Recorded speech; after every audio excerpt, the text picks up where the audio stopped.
For years, Apple's iPhone launches have been clockwork. September rolls around, Tim Cook walks on stage, and we all already know roughly what's coming. But this time, Apple might be quietly rewriting its own playbook, and the changes are way bigger than they look at first glance. Multiple reports now suggest that Apple won't launch the regular iPhone 18 alongside the Pro models this fall. Instead, the iPhone 18 Pro and Pro Max are expected to arrive as usual, joined by Apple's first-ever foldable iPhone, while the standard iPhone 18 gets pushed all the way into next spring. That's a huge shift for a company that's obsessed with consistency. According to sources speaking to Nikkei Asia, this move is all about focusing resources where Apple makes the most money, premium models, especially at a time when memory and component prices are climbing fast. It also gives Apple some breathing room while ramping up production for its most complicated iPhone ever, the foldable. In other words, fewer things to juggle at once, fewer chances for things to go wrong. And that already makes this iPhone generation interesting. But the camera rumors might be the real headline. Leaks coming out of China claim Apple is testing something you normally wouldn't expect anywhere near a smartphone. A teleconverter-style camera system for the iPhone 18 Pro models. This is the kind of gear you usually see attached to DSLRs and mirrorless cameras, used to dramatically extend zoom without stepping closer to the subject. Bringing that concept into a phone is kind of insane. What makes it even more Apple-like is how they're apparently doing it. No external clip-on lenses, no bulky accessories.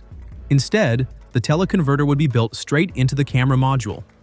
The result would be much higher optical zoom while keeping image quality intact, instead of relying on aggressive digital cropping that falls apart the moment you zoom in too far. If this works, it could completely change how useful smartphone zoom actually is. But Apple might not be stopping there. The same leak also brings back another long-rumored feature, a variable aperture camera. That means the iPhone could physically adjust how much light enters the lens depending on what you're shooting. In bright conditions, it could stop down for sharper images. In low light, it could open up and let in more light. This is basic stuff for traditional cameras, but something iPhones have never had before. If Apple nails it, low-light photos could see a massive improvement. Of course, none of this comes without trade-offs. Teleconverters typically reduce the amount of light hitting the sensor, which can hurt night photography.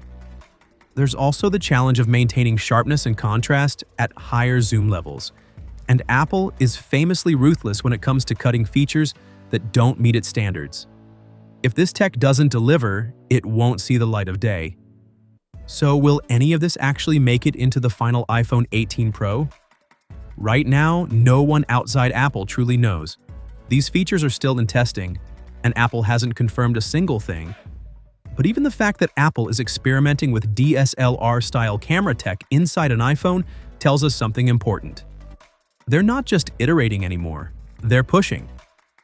Whether these features ship or not, one thing is clear. Apple's camera ambitions are getting bigger, bolder, and way more interesting. And if even half of this becomes reality, the line between smartphones and real cameras is about to get even thinner.